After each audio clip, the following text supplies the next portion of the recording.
Hai Sobat Sehat, perkenalkan nama saya Aci Kamalia Sumual, NIM 2208612072 sebagai tugas praktek kerja profesi apoteker. Saya akan menjelaskan sedikit tentang diare. Apa itu diare? Diare adalah suatu kondisi di mana seseorang buang air besar atau BAB lebih dari 3 kali dalam sehari, di mana disertai dengan buang air besar yang memiliki konsistensi yang sangat cair atau lembek. Diare juga merupakan salah satu gejala dari penyakit saluran pencernaan atau penyakit di luar saluran pencernaan.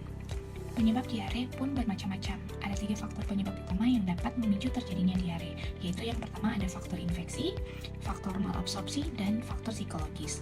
Untuk yang pertama, faktor infeksi terbagi menjadi 2, yaitu ada faktor enteral dan faktor parenteral. Yang pertama untuk infeksi enteral, di mana infeksi enteral ini disebabkan oleh bakteri, virus, jamur, dan parasit. Yang kedua untuk infeksi parenteral, di mana untuk infeksi parenteral ini bukan disebabkan oleh penyakit pada saluran cerna, misalnya paling banyak terjadi pada anak-anak, pada penyakit telinga, pada paru-paru, pada tenggorokan seperti batuk pilek yang disertai dengan diare.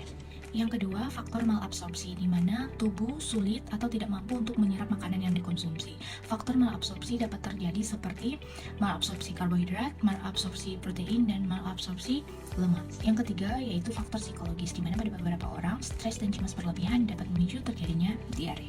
Terapi yang dapat dilakukan yaitu terapi farmakologis dengan obat dan terapi non-farmakologis tanpa obat. Namun secara umum pada pengobatan diare itu sendiri, tujuannya yaitu untuk penggantian cairan tubuh dan penghentian diare itu sendiri. Pada terapi farmakologis dilakukan dengan mempertimbangkan yaitu jenis diare, jenis pasien, apakah itu pasien dewasa ataupun pasien anak, dimana dengan contoh obat-obat yang dapat diberikan yaitu Jenis sediaan yang banyak ditemui di apotik untuk penanganan diare.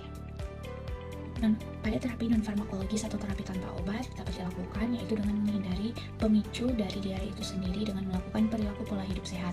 Untuk penanganan diare yaitu dengan mengoreksi kehilangan cairan atau elektrolit atau dehidrasi dengan penggantian cairan atau elektrolit secara cepat atau rehidrasi.